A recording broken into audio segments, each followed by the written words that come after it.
பிரபஞ்சமே தானா வந்து நம்ம கிட்ட பேசணும்னா அதுக்காக நம்ம என்ன பண்ணணும் அப்படிங்கறத பத்தி தான் இந்த பதிவுல பார்க்க போறோம். பிரபஞ்சம், லா ஆஃப் அட்ராக்ஷன், மேனிஃபெஸ்டேஷன் இப்படி பல விஷயங்களை தெரிஞ்சு வச்சிருந்தாலும் கூட என்ன பண்ணாலும் நம்மளால பிரபஞ்சம் கூட கனெக்ட் ஆகவே முடியலையே, பேசவே முடியலையே அப்படின்ற கவலை கண்டிப்பா நம்ம ஒவ்வொருத்தருக்குள்ளேயும் இருந்துகிட்டே தான் இருக்கு. பிரபஞ்சம் நம்ம கிட்ட பேசுறதை எப்படி கண்டுபிடிக்கிறது? பிரபஞ்சம் நம்ம கிட்ட பேசுதா? இல்ல எனக்கு என்னவோ அப்படி எதுவும் பேசுற மாதிரியே தோணல, அப்படி எதுவுமே ஃபீல் ஆக மாட்டேங்குது. ஒருவேளை பிரபஞ்சம் பேசவே இல்லையோ? இப்படி நிறைய குழப்பங்கள் மனசுக்குள்ள இருக்கலாம். இந்த மாதிரியான கேள்விகளுக்கும் குழப்பங்களுக்கும் பதில்கள் கிடைக்கணும் அப்படின்னா கண்டிப்பா இந்த பதிவை முழுமையா பார்க்கிறதுக்கு ட்ரை பண்ணுங்க. முதல்ல பிரபஞ்சம் அப்படின்னா என்னன்னு புரிஞ்சுக்க முயற்சி பண்ணுங்க. பிரபஞ்சத்தை பத்தி நிறைய தவறான புரிதல்கள் இருக்கு. இன்னும் நிறைய பேருக்கு பிரபஞ்சம் அப்படின்னாலே என்னன்னே தெரியல. பிரபஞ்சம், யூனிவர்ஸ் அப்படிங்கிற வார்த்தைகளை மட்டுமே அடிப்படையா வச்சு அதை ஒரு பெரிய விஷயமா நம்ம கற்பனை பண்ணி வச்சிருக்கோம். அதெல்லாம் ரொம்பவும் பெரிய விஷயம் அப்படிங்கிற எண்ணம் மனசுக்குள்ள வரும்போதே நம்மள நாமே தாழ்வா ஃபீல் பண்ண ஸ்டார்ட் பண்றோம். இதனாலதான் அந்த பிரபஞ்சத்துல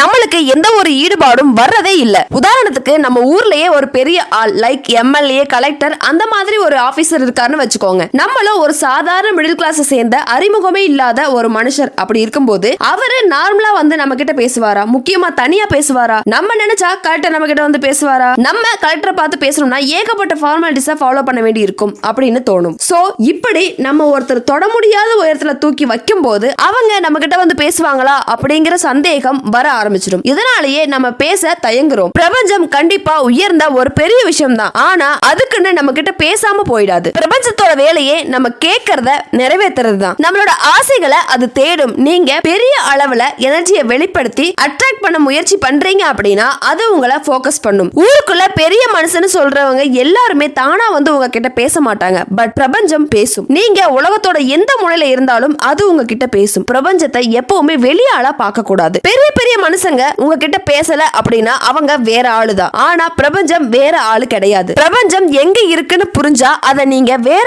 ஆளா பார்க்க மாட்டீங்க. பிரபஞ்சம் உங்களுக்குள்ளதான் இருக்கு. அது நமக்குள்ளதான் இருக்கு அப்படிங்கறது நமக்கு தெரிய வராது. சில விஷயங்களோட அருமை அதோட தேவைகள் இருக்கும் போது தான் புரியும். உதாரணத்துக்கு நார்மலா தண்ணி இருக்கும் போதெல்லாம் அதை ரொம்பவே வேஸ்ட் பண்ணிருப்போம். அதுவே நம்ம இருக்க ஏரியாவுக்கு 2 நாள் இல்ல 3 நாள் தண்ணி வராது அப்படின்ற நிலைமை வரும்போது தான் தண்ணியோட அருமை நமக்கு புரிய ஆரம்பிக்கும். உங்களோட சொந்த வீட்டுல சந்தோஷமா இருந்துட்டு வெளியே வந்து கஷ்டப்படும் போது தான் உங்களோட சொந்த வீட்டோட அருமை உங்களுக்கு புரிய ஆரம்பிக்கும். சோ நமக்கு தேவைகள் இருக்கும் போது தான் அந்த விஷயங்களை பத்தி சிந்திக்க தோணும். அதே மாதிரி தான் பிரபஞ்சம் நமக்கு எப்ப தேவைப்படுதுன்னு தோணுதோ அப்பதான் நாம அதை பத்தி சிந்திக்க ஆரம்பிப்போம். ஆனா அது எப்பவுமே நம்ம கூட தான் இருக்கும். நான் ஒரு உதாரணம் சொல்றேன். அதை நீங்க கொஞ்சம் ஆள் மனசுல கொஞ்சம் தெளிவா சிந்திச்சு பாருங்க. நீங்க கார் வேணும்னு நினைக்கிறீங்க. அந்த கார் வாங்கவும் செய்றீங்க. நீங்க நினைச்சது எப்படி நடந்தது? அந்த கார் உங்களுக்கு எப்படி கிடைச்சது? அந்த காரை வாங்குறதுக்கான வழி எப்படி கிடைச்சது? இத பத்தி எல்லாம் நம்ம சிந்தனை போகவே போகாது. கொஞ்சம் டீப்பா யோசிச்சாதான் புரியும். நம்ம அந்த கார் மேல பெரிய அளவுல ஈர்ப்பு சக்தியை வெளிப்படுத்தி இருப்போம். அது பிரபஞ்சத்தை அடைஞ்சிருக்கும். அந்த பிரபஞ்சமும் நமக்கு அந்த விஷயத்தை அடையறதுக்கான வழிமுறைகளை சொல்லி தந்து அதன்படி நடக்க வச்சு அந்த விஷயத்தை அடையவும் வச்சிருக்கும். பிரபஞ்சமே எனக்கு இன்னைக்கு சாப்பாடு கொடு, என்ன மூச்சு விடவே, இப்படி ஒவ்வொரு விஷயத்தையும் நம்ம கேட்கறது இல்ல. ஆனா அது எல்லாமே தானாவே நடந்துகிட்டு இருக்கு. இதுக்கான ஒரு முக்கியமான காரணம் பிரபஞ்சம் நமக்குள்ளதான் இருக்கு. பிரபஞ்சம் நமக்குள்ள இருந்து நமக்கான தேவைகளை கண்டுபிடிச்சு அதை நம்ம கிட்ட கொண்டு வந்து சேர்க்கிறது தான் அதோட முக்கியமான வேலையாவே இருக்கு. மூச்சு விடணும் அப்படின்னு நம்ம நிமிஷத்துக்கு நிமிஷம் சிந்திக்கிறதே இல்லையே. ஆனா அது தானாவே தானே நடக்குது. அதுவே மூச்சு விடுறதுல ஒரு ப்ராப்ளம் அப்படின்னு வரும்போது நம்மளோட சிந்தனை முழுவதும் அந்த மூச்சு விடுறதுல மட்டும் தான் இருக்கும். இந்த மாதிரி ப்ராப்ளம்ஸ் எதுவும் வரக்கூடாது அப்படிங்கிறதுக்காக தான் கிராட்டிடியூட் வேணும் அப்படின்னு சொல்றோம். உதாரணத்துக்கு தினமும் நீங்க உங்களுக்கு கிடைச்ச மன ஆரோக்கியத்துக்காகவும் உடல் ஆரோக்கியத்துக்காகவும் நன்றி சொல்றீங்க அப்படின்னா நீங்க அந்த ஆரோக்கியத்தை தான் கேட்கறீங்க அப்படின்னு உங்களுக்குள்ள இருந்து உங்களை செயல்படுத்துற பிரபஞ்சத்துக்கு புரியும். சோ நமக்கான சின்ன சின்ன விஷயங்களை கூட இந்த பிரபஞ்சம் நம்ம கிட்ட கொண்டு வந்து கொடுத்துக்கிட்டு தான் இருக்கு. கண்டிப்பா இந்த பிரபஞ்சம் பெருசுதான். அதனாலதான் இந்த பிரபஞ்சம் எல்லா மனுஷங்களுக்குள்ளயும் நிறைஞ்சிருக்கு. இங்க நீங்க தெளிவா புரிஞ்சுக்க வேண்டிய விஷயம் இதுதான். பிரபஞ்சத்தை வேற ஒரு ஆளாவோ இல்ல அது வேற எங்கேயோ இருக்குன்னு நினைக்கவே கூடாது. அது உங்களுக்குள்ளதான் இருக்குன்னு தெளிவா புரிஞ்சுக்கணும். அப்போ நமக்குள்ள இருக்க பிரபஞ்சம் எப்பவுமே நம்ம கிட்ட பேசிக்கிட்டு தான் இருக்கு. ஆனா அது நமக்கு தான் தெரியல. நம்ம ஒரு விஷயத்துல முழு கவனத்தையும் செலுத்துறப்போ மத்த விஷயங்களை கவனிக்க மாட்டோம். அதனாலதான் பிரபஞ்சம் உங்ககிட்ட பேசிக்கிட்டு இருக்கிறத நம்மளால கவனிக்க முடியல. உதாரணத்துக்கு நீங்க வேலை செய்யற ஆபீஸ்ல இருந்து பார்ட்டி அரேஞ்ச் பண்ணிருக்காங்க. அங்க நிறைய டான்ஸ் ப்ரோக்ராம் எல்லாம் போய்கிட்டு இருக்கு. நீங்க அதை பாத்துக்கிட்டு இருக்கீங்க அப்படியும் போது வேற யாராவது அந்த நேரத்துல உங்களை கூப்பிட்டா கூட உங்களுக்கு காது கேட்காது.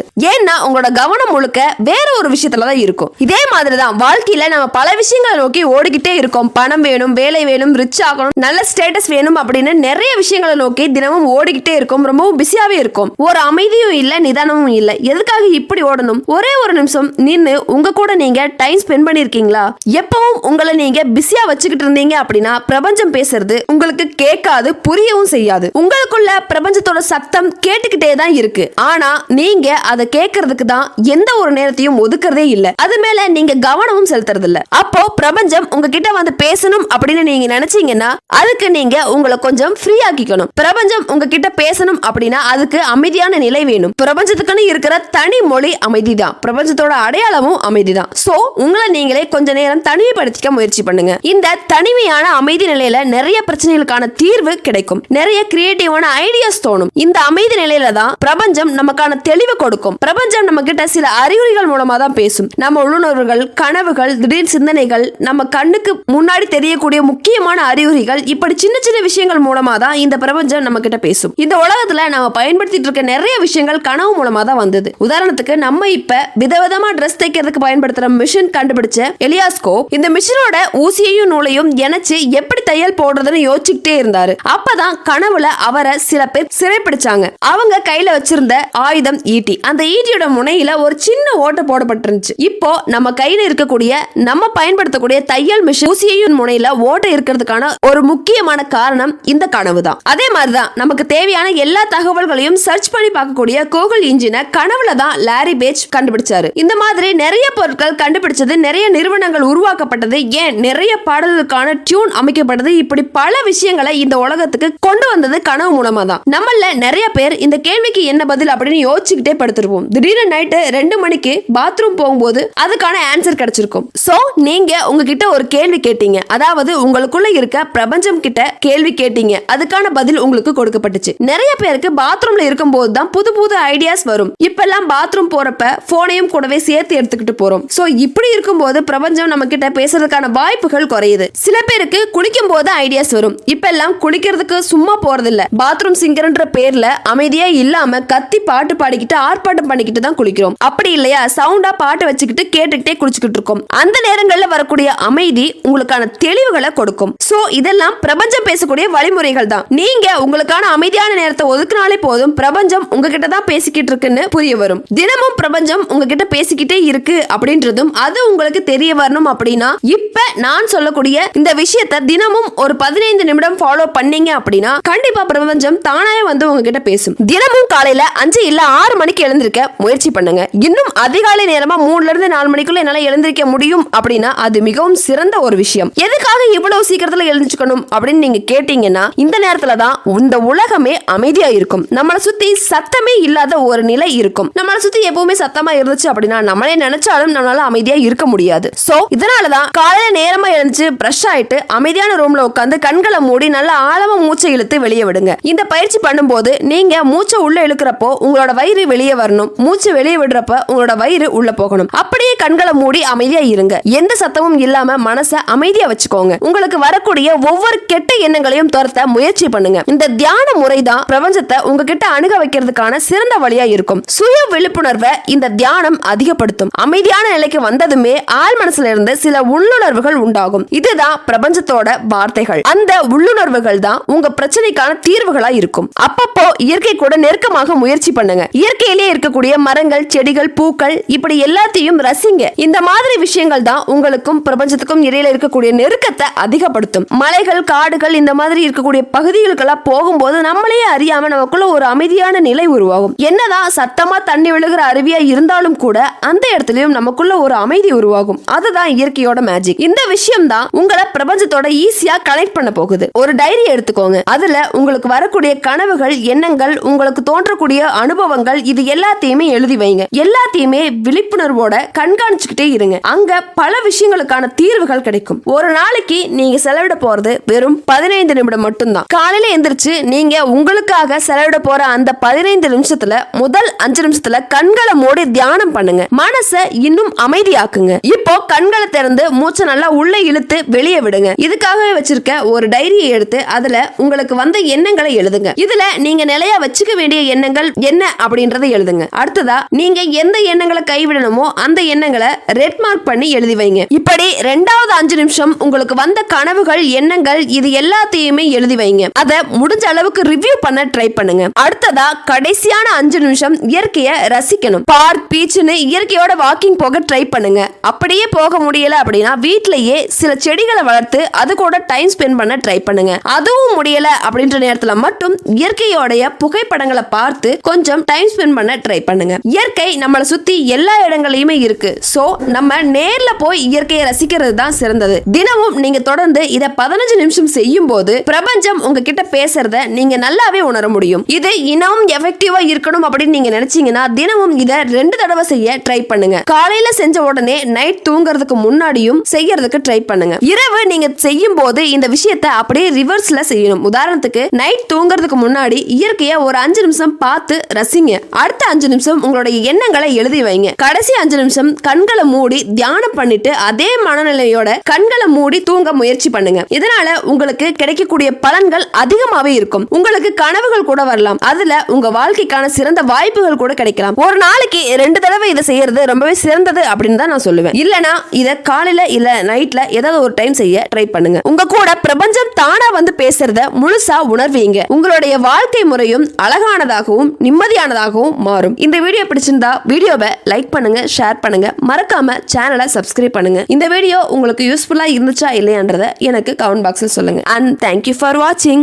இந்த வீடியோல நம்ம பிரபஞ்சத்துக்கிட்ட நம்மளுடைய ஆசைகளை எப்படி முறையா கேட்கறது அப்படின்றத பத்தி தான் 6 கேள்விகளா பார்க்க போறோம். நம்பர் 1, இந்த உலகத்துல வாழக்கூடிய மனுஷங்கள் எல்லாருமே மேக்சிமம் ஆசைப்படக்கூடிய விஷயங்கள் அடையக்கூடியதாகவும் ரொம்பவே எளிமையானதாகவும் தான் இருக்கு. அப்படி இருந்துமே அது ஏன் நிறைவேறவே மாட்டேங்குது? நம்பர் 2, நான் என்னுடைய ஆசையை ரொம்பவே தெளிவாகவும் முழு நம்பிக்கையுடனும் இந்த யூனிவர்ஸ் கிட்ட சொன்னேன். ஆனா அது பல வருஷமாகியும் இன்னும் நடக்கவே இல்லை. உண்மையிலேயே இந்த யூனிவர்ஸ் அதை நிறைவேற்றுமா அப்படின்ற கவலையே என்னை கஷ்டப்படுத்தி இருக்கு. இதுக்கு என்ன வழி? நம்பர் 3, இந்த சினிமாவில எல்லாம் ஹீரோ ஹீரோயின்ஸ் ஒருத்தர் முதல்ல சந்திக்கும் போது மணி அடிக்கிற சத்தம், தூரத்துல இருந்து வெளிச்சம் வர்றது, இந்த மாதிரியான நிறைய சிக்னல்ஸ் இவங்க தான் உங்களோட லவ் அப்படின்ற மாதிரி இந்த யூனிவர்ஸ் காமிச்சு கொடுக்கறதா காட்டி இருப்பாங்க. உண்மையிலேயே அந்த மாதிரி சிக்னல்ஸ் ஏதாவது இருக்கா? இந்த மாதிரியான சிக்னல்ஸ் எல்லார் வாழ்க்கையிலும் ஒரே மாதிரி தான் இருக்குமா? நம்பர் 4, மறதி அப்படின்றது ஒரு தேசிய வியாதி அப்படின்ற பழமொழியை நம்ம எல்லாருமே கேள்விப்பட்டிருப்போம். அப்படி இருக்கும்போது இந்த யூனிவர்ஸ் கிட்ட எவ்வளவு ஆசைகள் வந்து சேருது.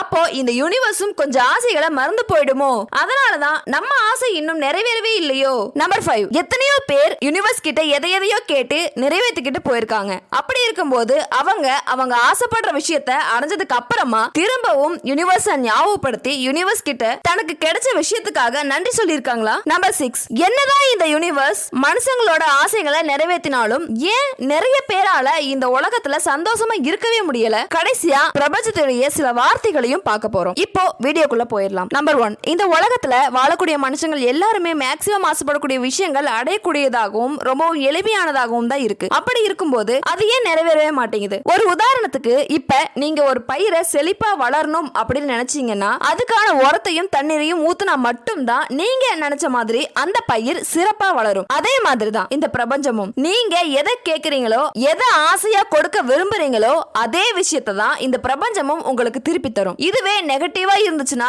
நெகட்டிவான விஷயங்களை திருப்பி தரும். சிம்பிளா புரியுற மாதிரி சொல்லணும்னா, தூரத்துல இருக்கிற ஒரு நபருக்கு நீங்க கடிதம் எழுதுறீங்க அப்படின்னா அது அந்த நபரை சரியான முறையில போய் சேர்ந்தா மட்டும்தான் அவங்களால பதில் கடிதம் போட முடியும். அதே மாதிரி தான் நீங்களும் சரியான சிக்னலை இந்த யூனிவர்ஸுக்கு கொடுத்தா மட்டும்தான் அதுக்கு ஏத்த மாதிரி ரிப்ளையும் உங்களுக்கு கிடைக்கும். ஷார்ட்டா சொல்லணும்னா, இந்த உலகத்துக்கு மக்கள் ரொம்பவே சந்தேகங்களோடையும் குழப்பங்களோடையும் ஒரு ஆசையை கேட்கறாங்க. அப்படி இருக்கும்போது அவங்களுக்கு அதை விட அதிக குழப்பத்தை தான் இந்த யூனிவர்ஸ் தரும். அதுக்கு மாறா முதல்ல நம்மளுக்கு என்ன வேணும் அப்படிங்கறதுல நம்ம தெளிவா இருந்தோம் அப்படின்னா கண்டிப்பா அந்த விஷயத்தை தெளிவான முறையில இந்த யூனிவர்ஸுக்கு வெளிப்படுத்த முடியும். இப்ப இருக்க ஜெனரேஷனுக்கு புரியுற மாதிரி சொல்லணும்னா, நீங்க உங்க லைஃப்ல லவ் எதிர்பார்க்கறீங்க அப்படின்னு வச்சுப்போம். நீங்க எதிர்பார்க்கிற அந்த லவ் ரொமான்டிக்கா இருக்கலாம். அதுவே உங்களுடைய நண்பர் எதிர்பார்க்கிற அந்த லவ் ப்ரொஃபஷனலா இருக்கலாம். அப்படி இருக்கும்போது நீங்க 2 பேருமே எனக்கு லவ் தான் வேணும் அப்படின்னு யூனிவர்ஸ் கிட்ட கேட்கும்போது கண்டிப்பா அது கன்ஃபியூஸ் ஆயிடும். அதோட விளைவா நீங்க ஆசைப்பட்டது ஒண்ணுமா யூனிவர்ஸ் கொடுக்கறது ஒண்ணுமா முரண்பாடா இருந்து உங்க கஷ்டத்தை இன்னும் அதிகரிக்கலாம். நம்பர் 2, நான் என்னுடைய ஆசைய ரொம்பவே தெளிவாகவும் முழு நம்பிக்கையுடனும் இந்த யூனிவர்ஸ் கிட்ட சொன்னேன். ஆனா அது பல வருஷமாகியும் இன்னும் நடக்கவே இல்லை. உண்மையிலேயே இந்த யூனிவர்ஸ் அதை நிறைவேற்றுமா அப்படிங்கிற கவலையே என்னை கஷ்டப்படுத்திக்கிட்டு இருக்கு. இதுக்கு என்ன வழி? இந்த இடத்துலதான் நம்மள நிறைய பேரு தப்பு பண்றோம். கஷ்டப்பட்டு பல கனவுகளை சேர்த்து ஆசையை உருவாக்கி அதை யூனிவர்ஸ் கிட்ட சொல்றோம். ஆனா அதுக்கப்புறம் அதை நினைச்சு கவலைப்பட்டுக்கிட்டு இருக்கோம். உண்மையிலேயே அவங்க அந்த ஆசையை நிறைவேற்றதுக்கான எஃபோர்ட்ஸை நிறையவே போடுறாங்க. அதோட அந்த ஆசைகள் கண்டிப்பா நிறைவேறும் அப்படின்ற நம்பிக்கை அவங்க கிட்ட இருந்துச்சு அப்படின்னா கண்டிப்பா அது அவங்களுக்கு கிடைச்சே தீரும். அதுக்கு மாறா கவலைப்பட்டுக்கிட்டே இருந்தோம் அப்படின்னா அந்த ஆசைக்கு நம்ம தகுதியானவங்களா அப்படின்ற சந்தேகம் அந்த யூனிவர்ஸுக்கே வர ஆரம்பிச்சிடும். மாற்றம் ஒன்றே மாறாதது. அப்படிப்பட்ட மாற்றம் நிறையவே இந்த யூனிவர்ஸ்குள்ளேயும் நடந்துகிட்டு தான் இருக்கு. அதையும் நம்ம கண் கூட பார்த்துக்கிட்டு தான் இருக்கோம். அப்படி இருக்கும்போது அந்த மாற்றம் ஒரு செகண்ட்லயோ இல்ல ஒரு நிமிஷத்துலயோ வர்றதில்ல. இவ்வளவு ஏன் நம்ம கண் கூட பாக்குற பிற நிலா முழு நிலாவா மாறணும் அப்படின்னா அதுக்கு கிட்டத்தட்ட 15 நாளுக்கு மேல எடுத்துக்குது. அப்படி இருக்கும்போது உங்களுடைய ஆசைகளுக்கும் நிறைவேற தேவைப்படக்கூடிய நாட்கள் அப்படின்னு ஒண்ணு இருக்கும். அந்த நாட்கள்ல வெறுமனே அதை நினைச்சு வருந்தி அந்த நாட்களை வேஸ்ட் பண்ணாம அந்த ஆசைகளுக்கு தகுதியானவங்களா உங்களை நீங்களே மாத்திக்க முயற்சி பண்ணுங்க. கூடவே இந்த யூனிவர்ஸும் உங்களுடைய ஆசைகளை கண்டிப்பா நிறைவேற்றும் அப்படின்ற முழு நம்பிக்கையோட உங்களுடைய வாழ்க்கையை வாழ பாருங்க. கண்டிப்பா உங்க ஆசைகளும் நிறைவேறும். நம்பர் 3, இந்த சினிமாவில எல்லாம் ஹீரோ ஹீரோயின்ஸ் ஒருத்தர் முதல்ல சந்திக்கும் போது மணி அடிக்கிற சத்தம், தூரத்துல இருந்து வெளிச்சம் வருது, இந்த மாதிரியான நிறைய சிக்னல்ஸ் இவங்க தான் உங்களுடைய லவ் அப்படின்ற மாதிரி இந்த யூனிவர்ஸ் காமிச்சு கொடுக்கறதா காட்டி இருப்பாங்க. உண்மையிலேயே இந்த மாதிரி சிக்னல்ஸ் ஏதாவது இருக்கா? இந்த மாதிரியான சிக்னல்ஸ் எல்லார் வாழ்க்கையிலும் ஒரே மாதிரி தான் இருக்குமா? உண்மையை சொல்லணும்னா யூனிவர்ஸுக்கு எந்த ஒரு லாங்குவேஜும் கிடையாது. அது தமிழ், இங்கிலீஷ் அப்படின்னு எந்த ஒரு மொழியிலும் நம்ம கிட்ட பேசாது. ஆனா உங்களுடைய சிக்னலுக்கு கண்டிப்பா அது பதில் கொடுக்கும். இப்ப நீங்க பாக்குற படங்கள்ல வர்ற மாதிரி கூட இருக்கலாம். ஆனா அது எல்லார் வாழ்க்கையிலும் ஒரே மாதிரி நடக்குமா அப்படின்னா அதுக்கான பதில் உங்ககிட்ட தான் இருக்கு. அதாவது ஒரு தனி நபர் இந்த உலகத்துல எந்த மாதிரியான அனுபவங்களை சந்திக்கிறாங்களோ அதுக்கு ஏத்த மாதிரி தான் இந்த சிக்னலும் இருக்கும். முக்கியமா இந்த உலகத்துல எல்லாருமே ரொம்பவே வித்தியாசமானவர்களாகவும் எல்லாருமே தனித்துவம் வாய்ந்தவர்களாகவும் இருக்கும் அப்படின்றத மறந்துடாதீங்க. அதே மாதிரி தான் உங்களுடைய சிக்னலும் ரொம்பவே தனித்துவமா இருக்கும். அத உங்களால மட்டும் தான் உணர முடியும். அது சில நேரங்கள்ல ரொம்பவே தெளிவாகவும் வெளிப்படையாகவும் கூட இருக்காது. அப்படி இருக்கும்போது நீங்க அந்த சிக்னல்ஸ் ரொம்பவே உற்று நோக்கி இந்த யூனிவர்ஸ் தான் அப்படின்னு நம்பணும். ரொம்பவே எளிமையா உங்களுக்கு புரியுற மாதிரி சொல்லணும்னா நீங்க ஒரு நல்ல ஜாபுக்கு போகணும்னு ஆசைப்படுறீங்க. அதையே இந்த யூனிவர்ஸ் கிட்டையும் கேக்குறீங்க. அப்படி இருக்கும்போது ஒரு நாள் பார்ட்டில எதேச்சியா ஒரு நபர் சந்திக்கிறீங்க. அவங்க நீங்க வேலை செய்யணும்னு ஆசைப்படுற அதே கம்பெனில வேலை செய்யறாங்க. இத யூனிவர்ஸ் உங்களுக்கு கொடுக்கிற ஒரு விதமான சிக்னல் அப்படின்னு கூட எடுத்துக்கலாம். இதை பயன்படுத்திக்கிட்டு நீங்க அவங்க கிட்ட பேசி அந்த கம்பெனியை பத்தி நிறைய விஷயங்களை தெரிஞ்சுக்கிட்டு நீங்க அந்த கம்பெனில எப்படி ஒரு வேலையை வாங்கணும் அப்படின்றதுக்கான வழிகளையும் அவங்க கிட்டயே கூட கேட்டு தெரிஞ்சுக்கலாம். அதுவே நீங்க அந்த சிக்னலை கண்டுக்காம அந்த வாய்ப்பை தவற விட்டுட்டு இந்த யூனிவர்ஸ் எனக்கு சிக்னலை தரல அப்படின்னு சொன்னா அது யாரோட தப்பு? கண்டிப்பா அந்த சிக்னலை கண்டுக்காம அந்த வாய்ப்பை தவற விட்டது நம்மளோட தப்பு தான். நம்பர் 4, மறதி அப்படிங்கிறது ஒரு தேசிய வியாதி அப்படிங்கிற பழமொழியை நம்ம எல்லாருமே கேள்விப்பட்டிருப்போம். அப்படி இருக்கும்போது இந்த யூனிவர்ஸ் கிட்ட எவ்வளவு ஆசைகள் வந்து சேருது. அப்போ இந்த யூனிவர்ஸ் கொஞ்சம் ஆசைகளை மறந்து போயிடுமோ, அதனாலதான் நம்ம ஆசை இன்னும் நிறைவேறவே இல்லையோ அப்படின்ற எண்ணம் கண்டிப்பா ஒரு தடவையாவது நம்ம மனசுக்குள்ள வந்து போயிருக்கும். உண்மைதான், மறதி அப்படின்றது தேசிய வியாதி தான். ஆனா அது யூனிவர்ஸோட வியாதி கிடையாது. உண்மையை சொல்லணும்னா இந்த ஆசைகளையும் கோரிக்கைகளையும் வைக்கக்கூடிய மக்களான நம்ம தான் அதை அடிக்கடி மறந்து போய் செயலிழந்து போயிடுறோம். இன்னும் தெளிவா சொல்லணும்னா நம்மளுடைய ஆசைகளையும் கனவுகளையும் கடவுள் மேல பார்த்து போட்டு நிம்மதியா இருக்கிறது சரிதான். ஆனா அதை மறந்து போறது எந்த விதத்துல சரியான விஷயமா இருக்கும்? அதே மாதிரிதான் நீங்க மதிப்பு மரியாதையும் வச்சிருக்கிற ஒரு ஆசைய இந்த யூனிவர்ஸ் கிட்ட கொடுத்ததுக்கு அப்புறமா அதை மறந்து போயிட்டீங்க அப்படின்னா அதை எப்படி இந்த யூனிவர்ஸ் உங்களுக்கு நிறைவேற்றி கொடுக்கும்? இதை தவிர்க்கணும்னா நீங்க செய்ய வேண்டியது ரொம்பவே சிம்பிளான ஒரு விஷயம் தான். அடிக்கடி உங்களோட ஆசைகளை உங்களுக்குள்ளேயே ரிமைண்ட் பண்ணிக்கிட்டே இருங்க. இதைத்தான் டாக்டர் ஏபிஜே அப்துல் கலாம் ஐயா அவர்கள் நீங்க தூங்கும் போது காண்றது கனவில்ல, உங்களை தூங்க விடாம செய்யறதா கனவு அப்படின்னு சொல்லியிருப்பாரு. அதே மாதிரிதான் உங்களுடைய ஆசைகள் உங்களுக்கு ரொம்பவே முக்கியமானதாகவும் பிடிச்ச விஷயமாகவும் இருந்தா கண்டிப்பா நீங்க அதை மறக்கவே மாட்டீங்க. நம்பர் 5, எத்தனையோ பேர் யூனிவர்ஸ் கிட்ட எதையோ கேட்டு நிறைவேற்றிக்கிட்டு போயிருக்காங்க. அப்படி இருக்கும்போது அவங்க ஆசைப்படுற விஷயத்தை அடைஞ்சதுக்கு அப்புறமா திரும்பவும் யூனிவர்ஸ் ஞாபகப்படுத்தி யூனிவர்ஸ் கிட்ட தனக்கு கிடைச்ச விஷயத்துக்காக நன்றி சொல்லியிருக்காங்களா? உண்மையிலேயே மனுஷங்களுடைய குணம் அப்படின்றது எப்பவுமே தன்னை நோக்கியதான் இருந்திருக்கு. தனக்காக வேட்டையாடி தான் பசிக்காக மற்ற மிருகங்களை சாப்பிடுறதுல இருந்து ஆரம்பிச்சு தான் சந்தோஷத்துக்காக மற்றவங்களை கஷ்டப்படுத்துற வரைக்கும் இந்த மாதிரியான சுயநலம் சில நேரங்கள்ல இந்த யூனிவர்ஸையே மறக்கிற மாதிரி செஞ்சிருது. இந்த மாதிரி நம்ம நடந்துக்கும் போது இந்த யூனிவர்ஸ் யூனிவர்ஸை கஷ்டப்படுத்துறது மட்டும் இல்லாம நமக்கு கிடைச்ச சந்தோஷத்துக்கும் நம்மளுக்கு சொந்தமான விஷயங்களுக்கான மதிப்பையும் குறைச்சிடுறோம். அதாவது தினமும் நமக்கு கிடைச்ச சந்தோஷத்துக்கும் நமக்கு கிடைச்ச விஷயங்களுக்கும் நம்ம நன்றி சொல்லி பழகிக்கணும். அந்த நன்றியை நம்ம வார்த்தைகளால தான் சொல்லணும் அப்படின்ற அவசியம் இல்ல, நம்மளுடைய செயல்கள் மூலமா கூட வெளிப்படுத்தலாம். இன்னும் தெளிவா சொல்லணும்னா உங்ககிட்ட இருக்க விஷயங்களையும் உங்களுக்கு கிடைச்ச விஷயங்களையும் நல்லபடியா பார்த்துக்கலாம். இல்ல சக மனிதர்கள் கிட்ட கைண்டாவும் ரொம்பவே மனிதாபிமானத்தோடையும் நடந்துக்கலாம். அது மட்டும் இல்லாம உங்களுடைய உடைமைகளை நினைச்சு ரொம்பவே சந்தோஷமும் பெருமையும் பட்டு மனநிறைவோட இருக்க முயற்சி பண்ணுங்க. நம்பர் 6, என்னதான் இந்த யூனிவர்ஸ் மனுஷங்களோட ஆசைகளை நிறைவேற்றினாலும் ஏன் நிறைய பேரால இந்த உலகத்துல சந்தோஷமா இருக்கவே முடியல? இந்த கேள்வியில 2 விஷயம் இருக்கு. ஒன்னு ஆசை, இன்னொன்னு சந்தோஷம். ஆனா சில நேரங்கள்ல இந்த ஆசையும் சந்தோஷமும் எந்தவித கனெக்டிவிட்டியும் இல்லாம வெவ்வேறு விஷயமா இருக்கு. அதாவது இதுதான் என்னுடைய ஆசை, இது நிறைவேறினா நான் ரொம்பவே சந்தோஷமா இருப்பேன் அப்படின்னு நிறைய பேர் நினைப்போம். ஆனா அவங்களுடைய சந்தோஷம் அந்த ஆசையில இருக்காது. அது நிறைவேறினா நான் சந்தோஷமா இருப்பேன் அப்படின்ற ஐடியாவில தான் இருக்கும். இன்னும் புரியுற மாதிரி தெளிவா சொல்லணும்னா இந்த உலகத்திலேயே உங்களுக்கு ரொம்பவும் பிடிச்ச மாதிரி ஒரு பர்சன் இருப்பாங்க. அவங்க தான் எல்லாமே, அவங்க தான் என்னோட லைஃபோட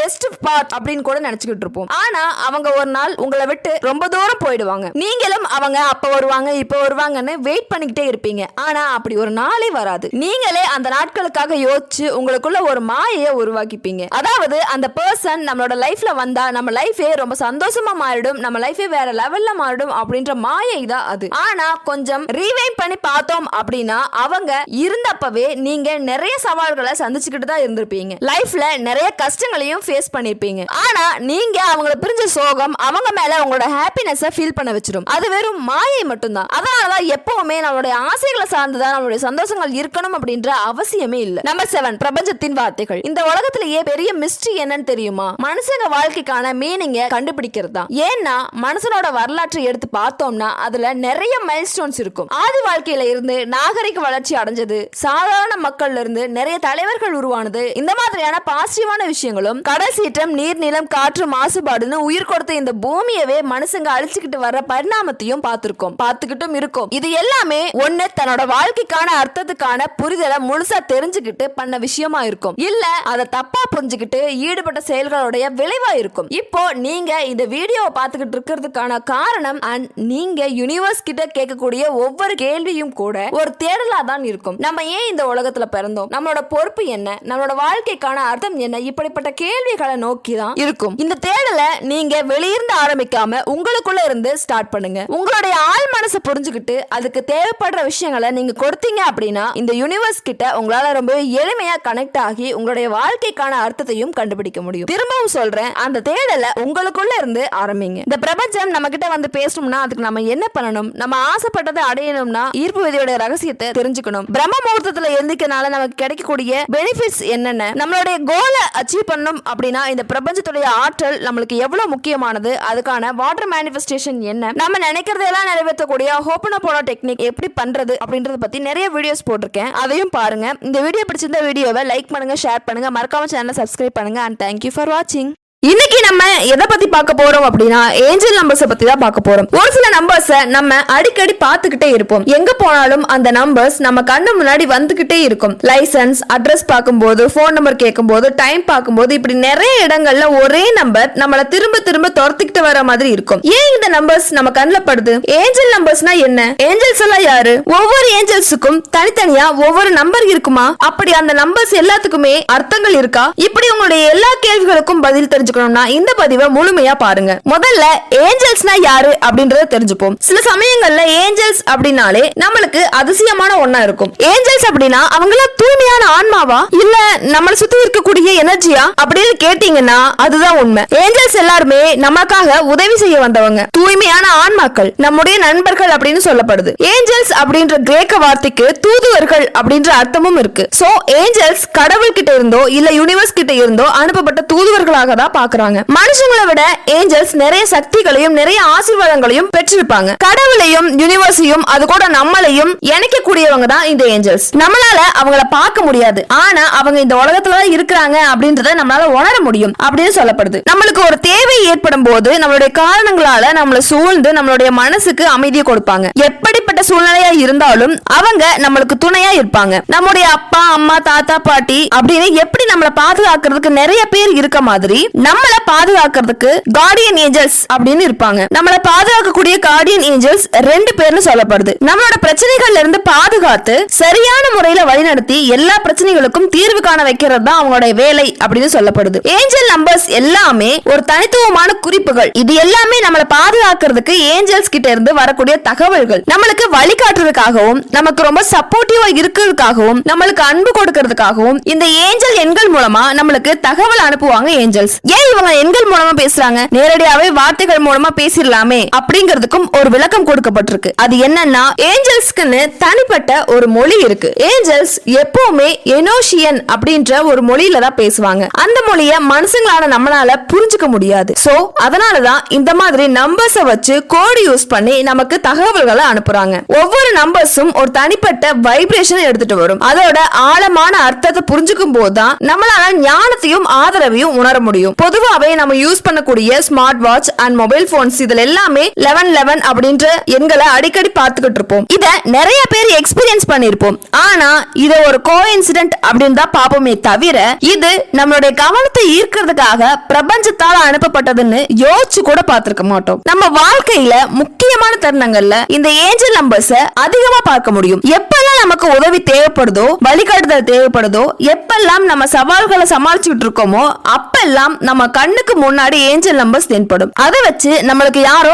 ஆதரவு தெரிவிக்கிறாங்க, நம்மளுடைய பிரச்சனைகள் எல்லாம் தீர போகுது அப்படின்னு நம்பிக்கையை நமக்குள்ள நாமே உருவாக்கிக்கணும். பொதுவான ஏஞ்சல் நம்பர்ஸ் எல்லாம் இருக்கா? பொதுவாவே நிறைய பேருக்கு தெரியக்கூடிய ஏஞ்சல் நம்பர்ஸ் நிறைய இருக்கு. 1111, 444, 555 இதெல்லாம் தான் காமனான ஏஞ்சல் நம்பர்ஸ். நம்ம சரியான பாதையில போய்கிட்டு இருக்கோம், சரியான திசையில பயணிச்சுக்கிட்டு இருக்கோம் அப்படின்னா இந்த 111 ஏஞ்சல் நம்பர்ஸ் நம்ம கண்ணுல தென்படும். 444 அப்படின்ற ஏஞ்சல் நம்பர் ஏஞ்சல்ஸ் கிட்ட இருந்து நமக்கு முக்கியமான ஒரு தகவல் வரப்போகுது அப்படின்றத குறிக்குது. அதே மாதிரி 555 அப்படின்ற ஏஞ்சல் நம்பர் நம்ம வாழ்க்கையில மாற்றங்கள் வரப்போகுது அப்படின்றத குறிக்குது. நம்மளை சுத்தி நிறைய காமனான ஏஞ்சல் நம்பர்ஸ் இருக்கு. அதே மாதிரி அது ஒவ்வொன்றும் தனித்தனியான அர்த்தங்களை குறிக்குது. உங்களுக்கு எப்பெல்லாம் இந்த ஏஞ்சல் நம்பர்ஸ் தெரியும் அப்படின்னு கேட்டீங்கன்னா, எப்பெல்லாம் உங்களுக்கு ஆதரவும் வழிகாட்டுதலும் தேவைப்படுதோ அப்பெல்லாம் இந்த ஏஞ்சல் நம்பர்ஸ் உங்க கண்ணில் படும். இப்படி நம்ம ஏதோ ஒரு இக்கட்டான சூழ்நிலையில வழிகாட்டுதலை தேடிக்கிட்டு இருக்கும் போது ஒரே ஒரு நம்பர் திரும்ப திரும்ப நம்ம கண்ணில் பட்டுக்கிட்டே இருக்கு அப்படின்னா அது இந்த பிரபஞ்சத்தோட அறிகுறிகள் அப்படின்னு புரிஞ்சுக்கிட்டு அந்த நம்பர்ஸுக்கு கொஞ்சம் இம்பார்ட்டன்ஸ் கொடுக்க ட்ரை பண்ணுங்க. நீங்க பார்க்கக்கூடிய அந்த நம்பர் உங்களுடைய உள்ளுணர்வுல ஏதோ ஒரு மாற்றத்தை ஏற்படுத்தும். உங்களுடைய உள்ளுணர்வை பயங்கரமா தூண்டுது அப்படின்னா அது உங்களுக்காக அனுப்பப்பட்ட ஏஞ்சல் நம்பர் அப்படின்னு புரிஞ்சுக்கணும். எனக்கு இந்த ஒரு நம்பர் ரிப்பீட் ஆயிட்டே இருக்கு, ஆனா இந்த நம்பருக்கு என்ன அர்த்தம் அப்படின்னு எனக்கு தெரியல அப்படின்னா ஆன்லைன்ல நிறைய சோர்சஸ் இருக்கு. அதுல நீங்க செக் பண்ணாலே உங்களால அந்த எண்ணுக்கு என்ன அர்த்தம் அப்படின்றத தெரிஞ்சுக்க முடியும். நமக்கு வந்திருக்கக்கூடிய அந்த ஏஞ்சல் நம்பர்ஸ் உடைய அர்த்தத்தை புரிஞ்சுக்கிறது ரொம்பவே கட்டாயமான ஒரு விஷயமா அப்படின்னு கேட்டீங்கன்னா, ஏஞ்சல் நம்பர் அப்படிங்கிறது ஒரு யுனிவர்சல் லாங்குவேஜ். ஆன்மீக ரீதியா பேசுறதுக்கு பயன்படுத்தக்கூடிய ஒரு லாங்குவேஜ் தான் இது. ஏஞ்சல்ஸ் கிட்ட இருந்து நமக்கு வழிகாட்டுதல கொடுத்து நம்மள அவங்க கூட கனெக்ட் பண்ற சக்தி வாய்ந்த வழிதான் இது. ஏஞ்சல் நம்பர்ஸ் பத்தின தகவல்களை தெரிஞ்சுக்கிறப்போ கிடைக்கக்கூடிய பலன் அப்படிங்கிறது ரொம்பவே அதிகமா இருக்கும். உங்க வாழ்க்கையில் இருக்கக்கூடிய எல்லா பகுதிகளையும் இம்ப்ரூவ் பண்ண இந்த ஏஞ்சல் நம்பர்ஸ் ரொம்பவே உதவியா இருக்கும். ரிலேஷன்ஷிப், கெரியர், ஆரோக்கியம் இப்படி எதுவா இருந்தாலும் இந்த ஏஞ்சல் நம்பர்ஸ் நமக்கு உதவி பண்ணும். சோ இந்த ஏஞ்சல் நம்பர்ஸ் பத்தி தெரிஞ்சுக்கிறது ரொம்பவே நல்லது. இந்த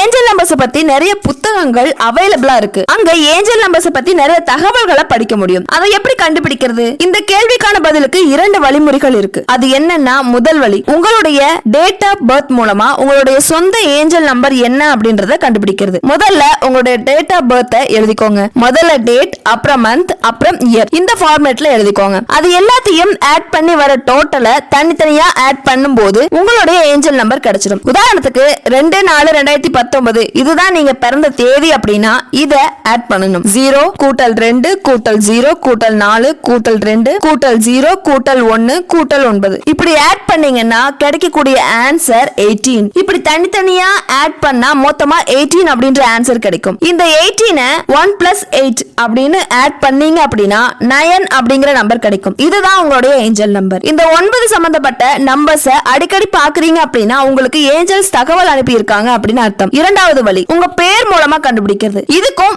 சேம் ப்ராசஸ் தான். முதல்ல உங்களோட நேம் எழுதிட்டு ஒவ்வொரு எழுத்துக்கும் பொசிஷன் நம்பர் அப்படின்னு ஒன்னு இருக்கும், அதை எழுதிக்கோங்க. உதாரணத்துக்கு ஏன்னா number 1, B number 2, C number 3, Z number 26 அந்த மாதிரி உங்களுடைய லெட்டர்ஸ்க்கான எழுத்தை எழுதிக்கோங்க. அந்த நம்பர்ஸ் எல்லாத்தையுமே தனித்தனியா ஆட் பண்ணி வரக்கூடிய டோட்டலை அகைன் ஆட் பண்ணீங்க அப்படின்னா கிடைக்கக்கூடிய நம்பர் தான் உங்களுடைய ஏஞ்சல் நம்பர். உதாரணத்துக்கு ராம் அப்படிங்கிற நேம் எடுத்துக்கலாம். R அப்படின்ற எழுத்து 18வது இடத்துல இருக்கு. A அப்படின்ற எழுத்து 1வது இடத்துல இருக்கு. M அப்படின்ற எழுத்து 13வது இடத்துல இருக்கு. So 18 plus 1 plus 13 equal to 32. So 18 கூட்டல் 1 கூட்டல் 13 அப்படின்னு கூட்டினீங்க அப்படின்னா உங்களுக்கு 32 அப்படின்றது வரும். வந்த டோட்டலை 3 பிளஸ் 2 அப்படின்னு தனியா கூட்டினோம் அப்படின்னா 5 அப்படின்ற ஆன்சர் கிடைக்கும். சோ இந்த நம்பர் தான் உங்க பேரோட இணைஞ்சிருக்கக்கூடிய ஏஞ்சல் நம்பர். இந்த மாதிரி தான் உங்களுக்கு தனியா இருக்கக்கூடிய ஏஞ்சல் நம்பர்ஸ் நீங்க கண்டுபிடிக்கணும். ஏஞ்சல் நம்பர்ஸ் எப்படி எல்லாம் தென்படும்? இந்த ஏஞ்சல் நம்பர்ஸ் எப்படி வேணாலும் நம்ம கண்ணுல படலாம். உதாரணத்துக்கு நம்ம சாதாரணமா நடந்து போய்கிட்டு இருக்கும் போது கார்ல, பைக்ல, பஸ்ல, சுவர்ல, மொபைல்ல, வாட்ச்ல இப்படி எதுல வேணாலும் அந்த நம்பர்ஸ் தென்படும். இல்ல அப்படின்னா கனவுல கூட வரலாம். கனவுல ஏஞ்சல் நம்பர்ஸ் வர்றது அப்படிங்கிறது ரொம்பவே அரிதான ஒரு விஷயம். அப்படி இருந்தாலும் கனவுல வரும்போது இன்னும் ஆழமான அர்த்தங்களை தேடணும் அப்படின்னு சொல்லப்படுது. இந்த மாதிரி பல முறைகள் ஏஞ்சல் நம்பர்ஸ் நம்மள வந்து அடையும். ஏஞ்சல் நம்பர்ஸ் எல்லாமே கண்ணுக்கு நல்லாவே தெரியுது, ஆனா எதுவுமே நடக்க மாட்டேங்குது. அது எதனால? இந்த கேள்விக்கு பதில் உங்களுக்கு வரக்கூடிய அந்த ஏஞ்சல் நம்பருக்கு பின்னாடி இருக்கக்கூடிய மெசேஜ் உங்களுக்கானது இல்ல,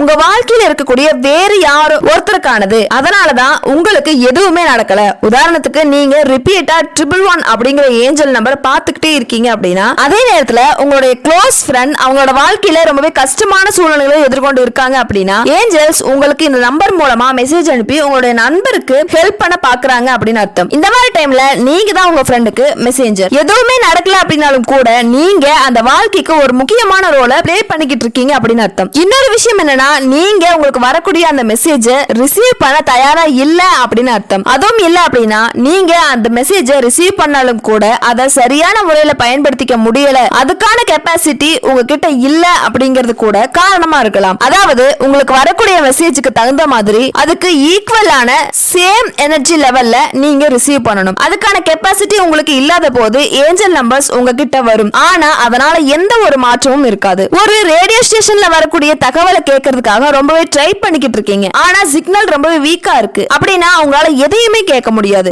ஆனா நீங்க கண்டினியூஸா ட்ரை பண்ணிக்கிட்டே இருக்கும்போது எப்பயாச்சும் ஒரு டைம் உங்களால அந்த ஸ்டேஷனை ரீச் பண்ண முடியும். அப்போ சத்தமா கிளியரா உங்களுக்கான மெசேஜ் கிடைக்கும். அதே மாதிரிதான் ஏஞ்சல் நம்பர்ஸுக்கும் உங்களுக்கு வரக்கூடிய மெசேஜுக்கும் ஏத்த மாதிரியான எனர்ஜி லெவல்ல இருந்தா மட்டும் தான் அதை உங்களால சரியா ரிசீவ் பண்ண முடியும். உங்களை நீங்களே மேம்படுத்திக்கிட்டு உங்களுக்கான அந்த வைப்ரேஷனை அதிகப்படுத்திக்கிறீங்க அப்படின்னா உங்களாலையும் அந்த மெசேஜை கிளியரா சத்தமா ரிசீவ் பண்ண முடியும். எப்படி உங்களுடைய வைப்ரேஷன் இன்க்ரீஸ் பண்றது அப்படின்னு கேட்டீங்கன்னா அதுக்கு நிறைய வழிகள் இருக்கு. இயற்கையோட நிறைய நேரங்களை செலவழிக்கிறது, முக்கியமா ஒரே இடத்துல. உதாரணத்துக்கு ஒரு பார்க்க சூஸ் பண்ணி அங்கேயே தியானம் பண்றது, யோகா பண்றது, உங்களை மாதிரி சேம் பர்பஸ் இருக்கக்கூடிய பீப்பிள்ஸோட இணையறது, ஆரோக்கியமான உணவுகளை சாப்பிடுறது, நெகட்டிவ் நியூஸ், டிராமா இப்படி எல்லாத்தையுமே அவாய்ட் பண்றது, இது எல்லாத்தையுமே செஞ்சீங்க அப்படின்னா உங்களால உங்களுடைய வைப்ரேஷனை இன்க்ரீஸ் பண்ண முடியும். இத ஜர்னல் மாதிரி வச்சு கூட உங்களுக்கு வரக்கூடிய மெசேஜஸ் ஒரு ரெக்கார்ட் மாதிரி நீங்க மெயின்டைன் பண்ணுங்க. நம்மளுடைய வாழ்க்கையை இம்ப்ரூவ் பண்றதுக்காக இந்த ஏஞ்சல் நம்பர்ஸ் எப்படி பயன்படுத்தலாம்,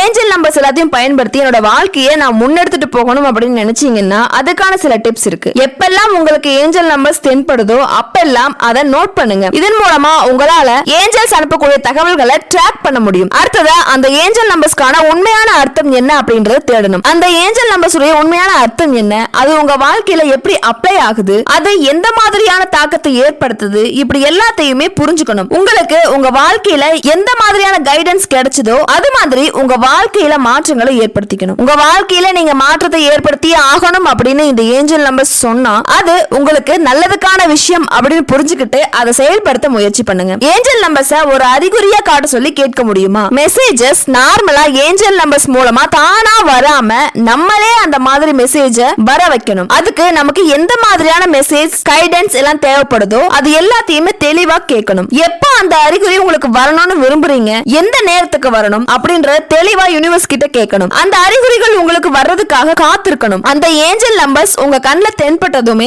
அதுக்கு தேவையான ஏற்பாடுகளை செய்ய ஆரம்பிக்கணும். இன்னும் நிறைய சைன்ஸ் வந்தாதான் இது எனக்கு வந்த அறிகுறி அப்படின்றத நான் கன்ஃபார்ம் பண்ணுவேன் அப்படின்னு வெயிட் பண்ணிட்டே இருக்க கூடாது. நம்ம ரொம்பவும் டிலே பண்ணிக்கிட்டே போனோம் அப்படின்னா நம்ம ஆசைப்பட்ட விஷயங்களை அடையிறதுக்கான வாய்ப்புகளும் காணாம போயிடும். சோ ஏஞ்சல் நம்பர்ஸுக்கான அறிகுறிகள் வேணும் அப்படின்றத தெளிவா கேட்டு அந்த அறிகுறிகளுக்காக வெயிட் பண்ணி அதுக்கு உடனே செயல்படுங்க. இதையும் தாண்டி ஏஞ்சல் நம்பர்ஸ் பத்தி இன்னும் நிறைய விஷயங்கள் இருக்கு. எல்லா ஏஞ்சல் நம்பர்ஸுக்கு பின்னாடியும் ஒரு அர்த்தம் இருக்கு. அந்த அர்த்தம் ஆன்மீக சம்பந்தப்பட்டதாகவோ இல்ல வாழ்க்கை சம்பந்தப்பட்டதாகவோ இப்படி எதுவா வேணாலும் இருக்கலாம். இந்த நம்பர் உங்க வாழ்க்கைக்கான பாதையா கூட இருக்கலாம். ஏஞ்சல் நம்பர்ஸ்க்கு பர்టిక్యులரா ஆர்டர் எல்லாம் கிடையாது. அது எந்த ஆர்டர்ல வேணாலும் இருக்கலாம். எப்ப வேணாலும் ஏஞ்சல் நம்பர்ஸ் தென்படலாம். யார் வேணாலும் அந்த ஏஞ்சல் நம்பர்ஸ் பார்க்கலாம். அதனால ஏஞ்சல் நம்பர்ஸ் இவங்களுக்கானதுதான் இப்பதான் தெரியும் அப்படின்னு எந்த ஒரு விஷயமும் கிடையாது. மொத்தத்துல இந்த ஏஞ்சல் நம்பர்ஸ் உங்களுக்கு தன்னம்பிக்கையும் பாசிட்டிவிட்டியும் கொடுக்கும். நம்ம செய்யற ஒரு முக்கியமான தவறு இந்த ஏஞ்சல் நம்பர்ஸ் கூட முழுசா அட்டாச் ஆகிறது தான். ஏஞ்சல் நம்பர்ஸ் நம்ம கண்ணுக்கு தென்படுதான்னு பார்த்துக்கிட்டே இருக்கிறது, அதை நினைச்சுக்கிட்டே இருக்கிறது, அப்படி அது தெரியல அப்படின்னா ரொம்பவே ஃபீல் பண்றது, மனசுடைஞ்சு போறது, இப்படி எல்லாம் பண்ணும்போது பதட்டமும் வருத்தமும் எரிச்சலும் தான் வரும். சோ நம்ம மனசை கஷ்டப்படுத்தி